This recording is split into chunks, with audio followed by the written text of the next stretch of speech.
Hi, my name is Lauren from Mindful of Christ Ministries. Welcome to this new video. If you like the video, don't forget to like it, share it with anyone that might benefit from this, and don't forget to hit subscribe if you want to hear future videos. So today is going to be an interview style. I'm going to be talking to Sandra. She is the OCD coach. So welcome, Sandra. Thank you for joining us. Thank you for having me, Lauren. Excited. Yes, thank you. Thank you. So do you want to tell us a little bit about yourself, where you're from? I'm from Canada, the center of the country, right in the middle, in a province called Manitoba. And I just live outside our main city of Winnipeg in the country with my husband and my dog, Dakota. Oh, lovely. And so a little bit about me is I come from a background of 28 years of psychiatric nursing. I was a registered psych nurse for 28 years. And I also was diagnosed about that same time and 28 years ago with having OCD. So it's been a passion of mine since then, both on a personal and professional level, to go out and work with other people that may be living with OCD, anxiety, and or depression. Wow, that's incredible. So that's quite a few years of both experience and professional and academic side of things. So that's a good mix. So I expect that works well with your clients. Yes, it does.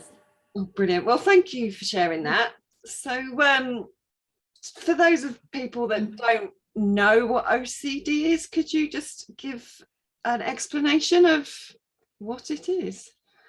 Sure. OCD is obsessive compulsive disorder, and it affects just over 2% of the population at some point in their life. And what it involves is it's a few things that have to be present. How we get diagnosed is through what we call a diagnostic statistics manual. It's like our psychiatric Bible, and there's certain criteria someone has to fit into in order to be diagnosed. So a couple of the main factors is it's intrusive, it's unwanted. We don't want to have these thoughts. It takes up many hours a day on average for people. And those hours are spent obsessing about something intrusive. And then the second piece to that is the compulsion. So they have to do something. We call it compulsion or ritual. Those words are used interchangeably.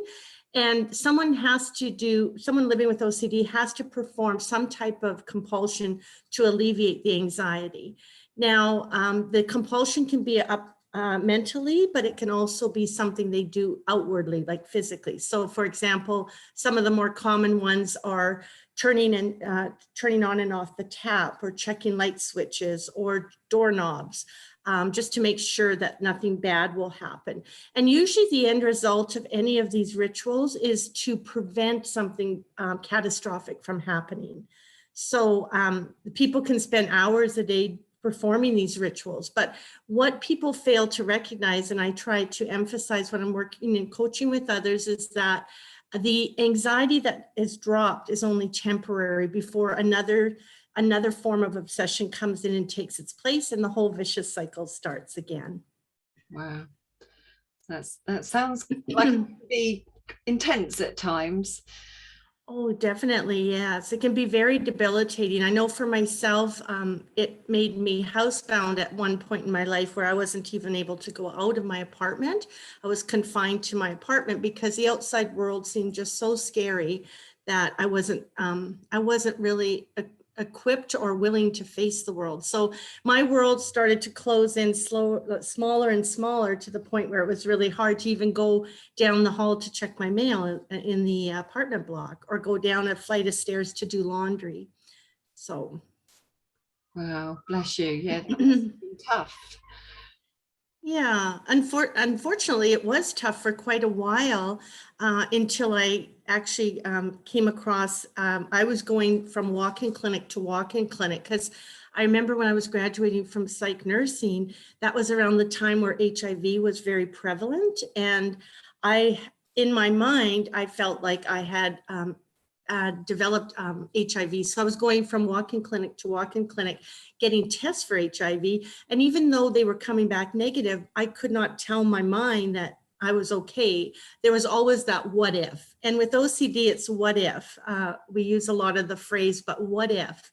And so most people can live with uncertainty, with very little probability of things happening, but we need to living with OCD, we want zero probability. So even if we have 99.9% guarantee that something isn't going to happen, we latch onto that 0.1, and we're not satisfied until we get 100%. And the reality is we never do. We all have to live with uncertainty, but it's really hard to do when you have OCD.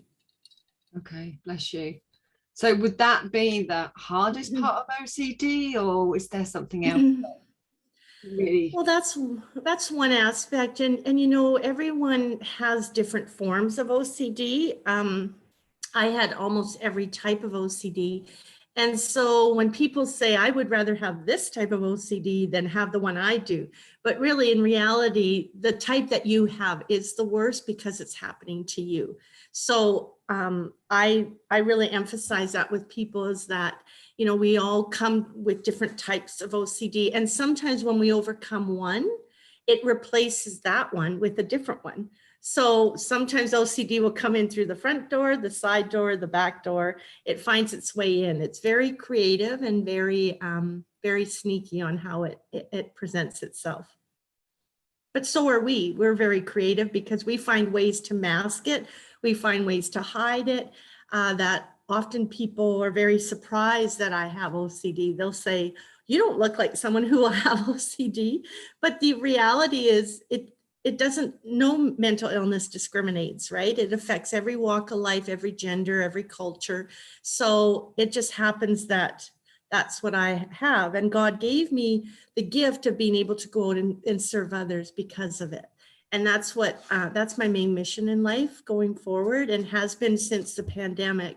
I want to go globally and help people around the world so that they don't have to suffer in silence. Fantastic. And kind of steering off a little bit just now, how do you help your clients? What do you do exactly? Yeah, I do the #1 gold standard treatment, which is called cognitive behavior therapy. It was introduced in the late 70s, so it's been going on for decades now, and it's still the #1, ranks the #1 treatment modality. And so if I was just to do now cognitive behavior therapy, if I was to talk about that just in a very simplistic form, when we look at cognitive, it's the way we think and we perceive the world. Because living with OCD, we perceive things in ways that are catastrophic often. So if we're able to change the way we think, as a result of that, it will change our behavior. We'll be able to behave different towards those thoughts. And I always like to use a phrase called thought action fusion. And I like to use my little magnet here. What happens with people with OCD is they have a thought. So on this side, look at it as this being a thought and this being an action. And as soon as we have a thought, so for example, with myself, with my hit and run OCD, if I have a thought I hit a pedestrian, the action is I did so, and they come together like a magnetic force. So what I teach people by using the #1 treatment modality called cognitive behavior therapy, changing the way we think, as a result, changing our behavior, is therapeutic. But within that treatment modality, there's a technique called ERP, and it stands for exposure response prevention. So we expose ourselves to driving. I'm just using that as an example. And we prevent ourselves from our rituals, which usually is going back and retracing our roots, checking for dents in our car, going under the vehicle, looking for blood stains, whatever it might be, to make sure, remember that 100% certainty we need, that we did not hit a pedestrian. So the thought is, did I did hit a pedestrian, or did I? And so the question is here with the thought, and the action is, yes, I must have. I drove over that speed bump, but was it a speed bump or was it a person? So thought action fusion. So through ERP, exposure response prevention, I help coach people to expose themselves to the fear, whatever it may be, and allow them to sit in the uncertainty long enough to know otherwise and not do the exposure. And eventually the gap between these two magnetic forces becomes wider and wider. So as you can appreciate, magnetic forces have to be in close enough proximity to bond, right? So through ERP, I open that gap further and further for them to the point where they cannot connect no longer. So they do the exposure without doing the ritual. And over time, that anxiety will lessen. And it's a process. It's not something they do on day one. We actually formulate a list, a hierarchy list of their obsessions. So we track all the obsessions on the left side of the page. We track all the compulsions they do for that particular obsession for each one. And we rate in the middle an anxiety level. That's our subjective units of distress scale. And we start labeling the amount of anxiety with each item. And then when we're ready to do the work, after we've done the custom made tailor program, which I love, this is probably my most favorite part, is when we get into the process of doing the work. So that OCD tracker, the obsessions and compulsions, is just the foundation so we can get started on doing the exposure work. But we can't do it without that list. So that list, I call it the foundation. And from that foundation, we can start building the walls in the house and the roof, and each bedroom, each room in that home will create an exposure list for us to work towards. And some exposures are really high. We rate them on a scale of 0 to 10 or 0 to 100, and 10 or 100 being the top of the list. Some people get very scared. They think, I'll never get to the hundreds or the 10 out of 10s. But I was the same way. I had I think 13 and a half pages when I started my treatment of ERP. And in the attic sat those 100 plus. And I remember saying to Dr. Rowan, I will never get to the 100 pluses. And she said, put them down, just put them down. And you know what? I reached the attic. And now I can honestly say that my OCD is 99.9% much better in most aspects of my life. And it was only because of doing the work, the hard work, because it will take hard work. That's incredible. Thank you so much for sharing all of that. You're welcome. So you mentioned anxiety there and that system and how you help clients with OCD to reduce that anxiety. But is there anything else that perhaps you can tell and the listeners, how can stress and anxiety be reduced? Is there something that they could take away today? Yes, initially the anxiety will be very, initially the anxiety is going to be very high, because what we're doing is I'm helping people coach them to do the exposure, the very thing that they've been trying to avoid, because OCD has a lot of avoidance tendencies. So the stress will get higher, but what we do before we start the exposure exposure therapy is I allow them to start building on their own coping skills. So we try different things such as mindfulness, grounding, we do breathing exercises, we provide a lot of tools for their tool trunk so that they can reach out and use those coping mechanisms in the time of need during their exposure. So the stress will be there and the anxiety will be there, but we learn how to be able to cope with it, because the only way around fear is through fear. And I remember learning that long time ago when I was in therapy, is there's no special magic pill necessarily, or there's no magic way of doing it. It's just through the process of doing it is how we build that strength. And we also are able to desensitize ourselves. And if I could just use an example, like a scary movie, the first time you watch it, you know, for those who don't like scary movies, they close their eyes. The second time they might be peeking out a bit. And the third time they're like, hey, check this out. This is a really scary part. So same thing with ERP. The first time we do it, it's really scary. So we need to know that, that we're going to experience anxiety. But anxiety is what moves us often and motivates us. So we will have stress and we will have anxiety, but the benefits are far outweigh the stress and anxiety in the long term, for sure. And there's different speeds at which we can go.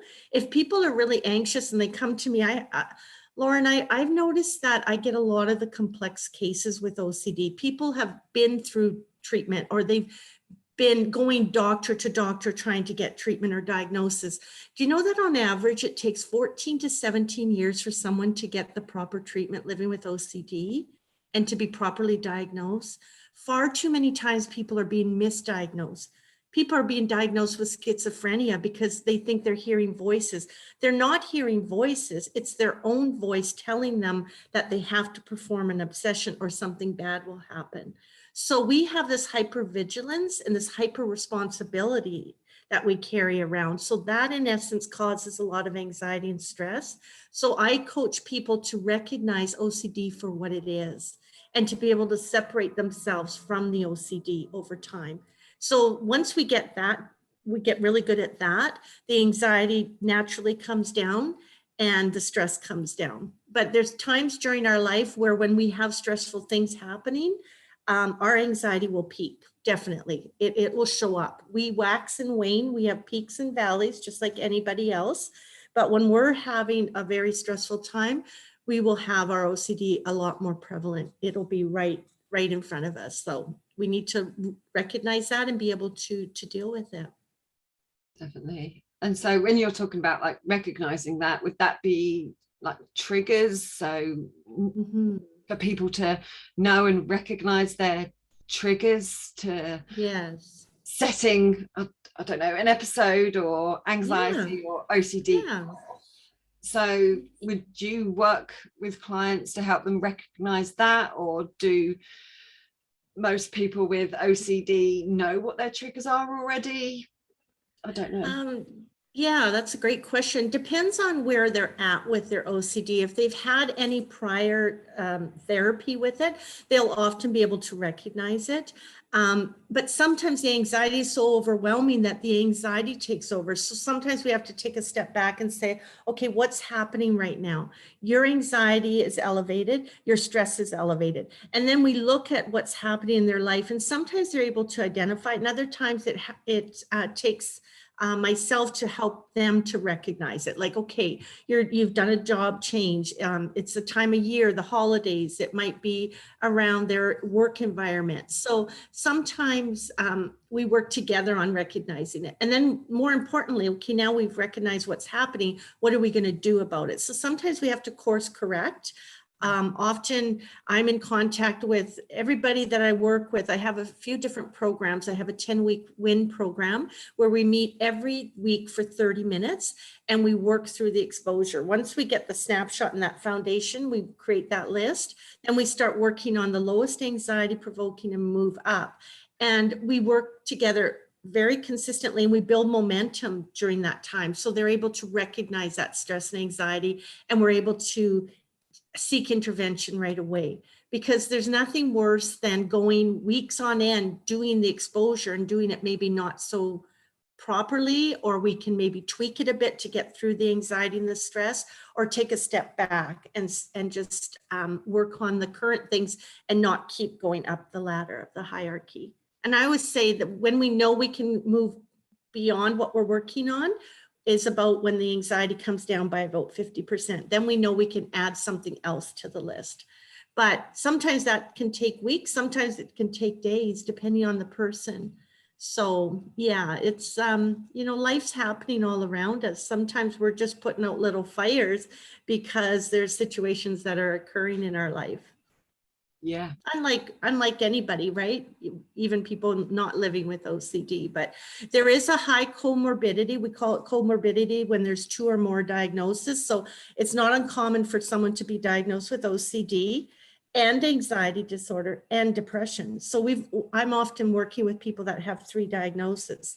But the beauty is once you learn CBT and ERP, we can apply that with every one of those types. We can put it into OCD, we can put it into anxiety and depression. So that's the beauty. Wow. Thank you. Thank you for sharing that. Welcome. So how do you, or how does someone with OCD deal with boundaries? Is that something that you might struggle with? Yeah, boundaries is there's 2 parts. When I think about boundaries, I think about also people who are enablers. So I'll speak first to answer your question about boundaries. Sometimes we have to set real firm boundaries with ourselves. When I'm coaching people, a lot of times they have they don't recognize the boundaries sometimes. And if they don't set the boundaries, that can trigger more OCD, more anxiety, and more depression, all or any of the above I mentioned, because we have limits to what we can do for others. And often we're caregivers, we're people pleasers. We want to say yes to everything. And I love, I forget where I heard this quote. I think it was Lisa Nichols. She said, "No is a complete sentence." And I thought, wow, that just gave me God bumps, as Nick would say, right? That's so powerful, that one statement. No is a complete sentence. How many of us say, "Oh no, I'd love to do that, but I have da da da." And instead of that, we build this, I work with people to build their self-esteem and their self-confidence. This flows into many aspects of the people's lives where they can say no and not have a reason, not feel guilty about saying no, because the boundaries have to be set in our personal life, in our work life, and other areas of our life, right? So boundaries is really important, because if we don't take good self-care and we don't set the boundaries, then we're not going to have the opportunity or the energy or motivation to work through the ERP, right? So self-care is important. The second piece is the enabling. We call it enabling when we have our family, our friends, our colleagues do things for us, or we seek reassurance from them. And so I'll give you an example. When I was checking all my appliances, sometimes I would be late for work, or it would take me 20 minutes more, an hour more to get out of the house because I'm checking all the plugins. I'm checking the curling iron, the fridge, the stove. And then even after I checked it multiple times, I would get my husband to check it. I'd be in tears and say, "Please, honey, just check the stove one more time," just so that, again, a catastrophic event doesn't happen and our house doesn't burn down or my dog gets injured in a fire. So when we get people to do our rituals for us, because that's in essence what we're doing, after we're done checking, or we say we're not checking, we'll get someone else to check or get someone to reassure us.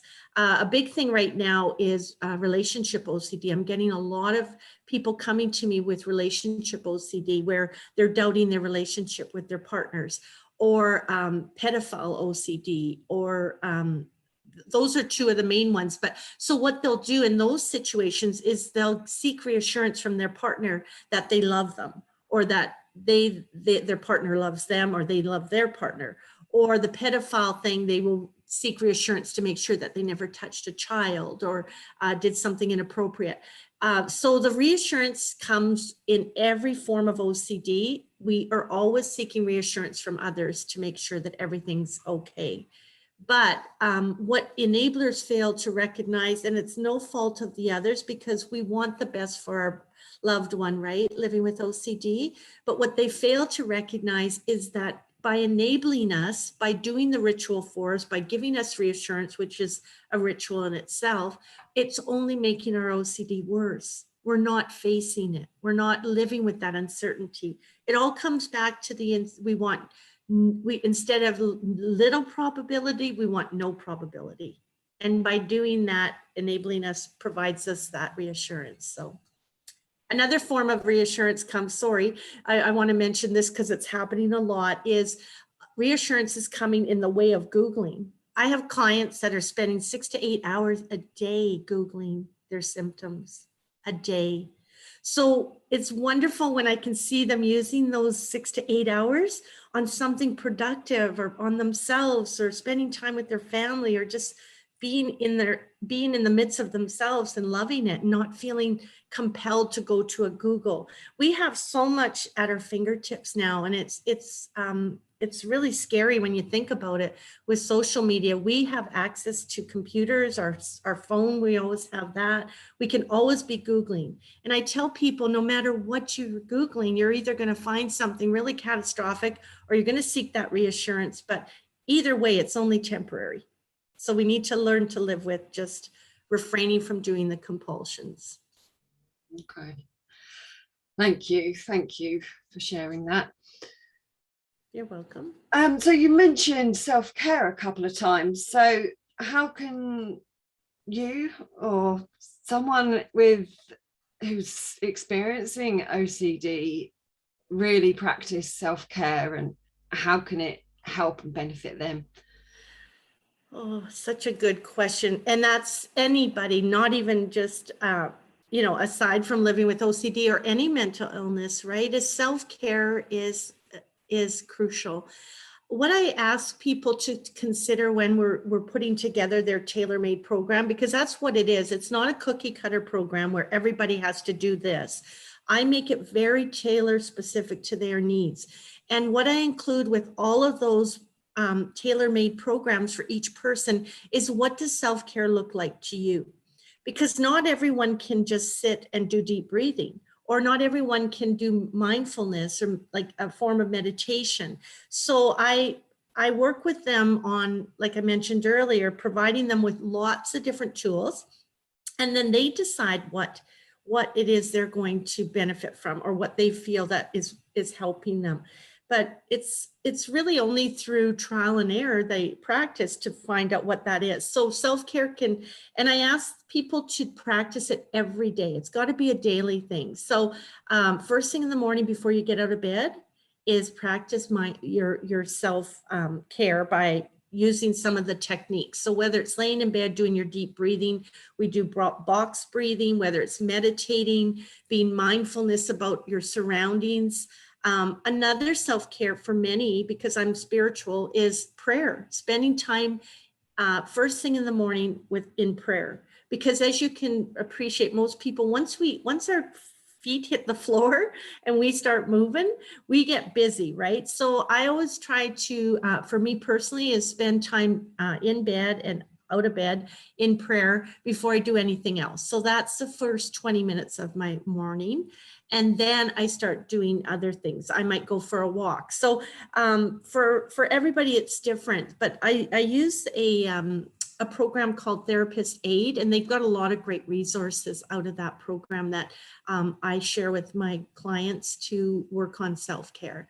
And self-care can just be going to bed a half an hour earlier every night. I tell people, a lot of the people I work with are younger. So technology, getting off your computer at least 2 hours before bed, not having your cell phone in your room, no electronics, TV for some, not having TV, because they've done studies where even the blue, like the lighting and just the technology can keep us awake at night when we do go to bed. So just having a really well-balanced life, even nutrition or foods.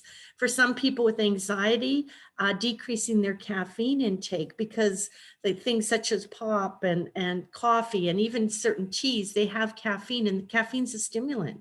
So if you're already prone and you have a predisposition to anxiety, that can just exaggerate it, right? So even sometimes our lifestyle, our eating habits, and taking breaks during the day, like making sure, a lot of people are working from home. So I ask them to set a timer and block their daily schedule. So you're doing this for that long. At this time, you get up and you stretch, you go out for a walk, you do something for yourself. Definitely. That's great. Thank you. There's a whole bunch of tips for self-care. As we know, self-care is important, because how can we help other people if we're not looking after ourselves? True. Yes. It's like the story of the oxygen mask on the plane. We're no anyone around us if we put the oxygen mask on ourselves first. Yes, I love that one. That's really good. Yeah, exactly. So that's why self-care is important, and it's great that you listed a whole reel of things that people may not realize is actually self-care, and it's up Yes. to each individual to listen to what their body is needing at that time. Yes, and self-care. Some people look at it like, some view it, Lauren, as selfish. They're being selfish because they're taking time for themselves. But you said it just so precisely, is if you're not taking care of yourself, you can't take care of other people. That's the bottom line. So a lot of people with anxiety, I really have to spend some time in that area, because they're people pleasers. They're always trying to please others. So we spend a lot of time on, this is what you need to do to, even with people with children. I had one client more recently. She gets up and the first thing she's doing is caring for her children and getting them ready. So we've got a plan now where she gets up a half an hour earlier, so she just has her own me time before the children get up. Sometimes they still get up. It's hard to control, right? But at least she knows as soon as she gets up, it eases your mind too, because you've got that downtime and you've got that calminess, right? If you wake up and you've got all these things to do, that whole fight or flight mechanism comes into play sometimes, and you're just going, you're just like moving fast, and you're not even taking time to think about things and take time for yourself. So yeah, very important. Definitely. Thank you for that. Welcome. So you mentioned prayer, so the audience already knows that this channel is Mindful of Christ. So I talk a lot about mental health and faith, and that's the core of it. So you've mentioned prayer, you've mentioned faith. So personally, how does your faith help you with the OCD? Yeah, thank you for that question, because not everyone's comfortable talking about it, but I'm very open with it. I have my dog's just behind me here. I'm just gonna let him into a room. Just a moment. There you go. Sorry about that. So yeah, my faith is very strong. I've had OCD. When I look back, I was diagnosed about 28 years ago, but I had OCD since I was a young child. And when I was about 6 years old, I grew up in a very small paper mill town in Dryden, Ontario. And I remember going to church by myself.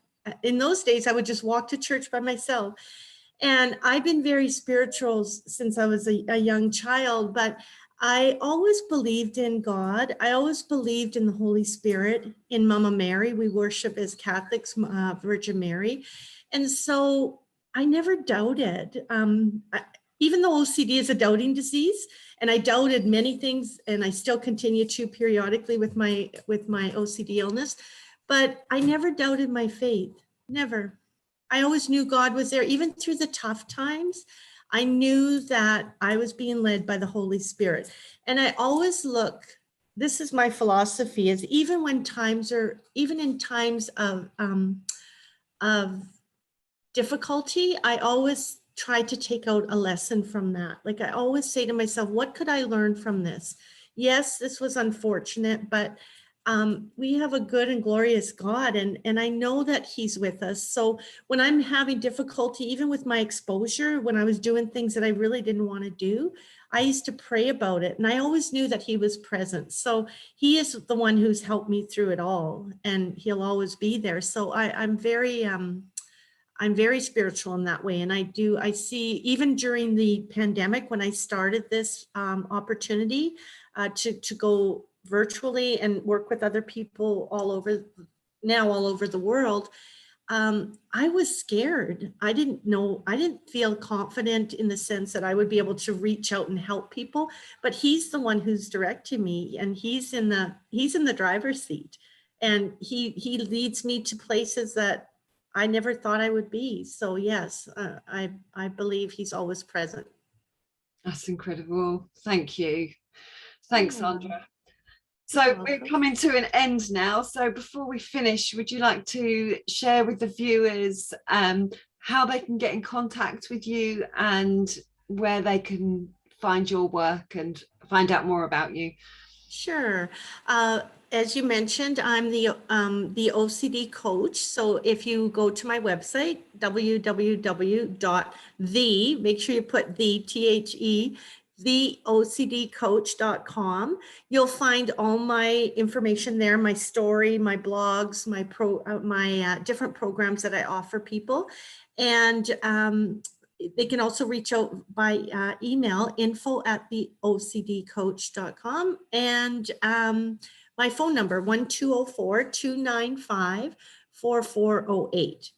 And I really enjoy talking to people. So if you want to pick up the phone and just give me a call, I do have 15-minute free consults. So if you're out there and listening and wondering, is this something, maybe you don't even know what to do or the first step, just get on a call or book a 15-minute session with me, and we can at least start the process and see if this is a good fit for you. And if not, what might be. So I'm always willing to help. So I want to thank you, Lauren, for your time and the opportunity, because it's through these kind of platforms that we can reach the masses, right? We don't know who's out there living a silent life of desperation that might need to hear this today. And God willing, we've done that today, hopefully. Exactly. Brilliant. Thank you. You're very welcome. And I will put all your links in the description. So Okay. anyone who wants to get in contact with Sandra, then just check out the description. I will put the links in there. So thank you for coming on. I really appreciate you giving up part of your Saturday to be with me and have a chat. My pleasure.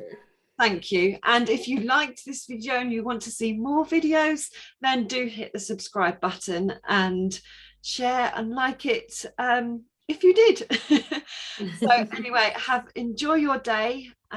God bless and see you next time.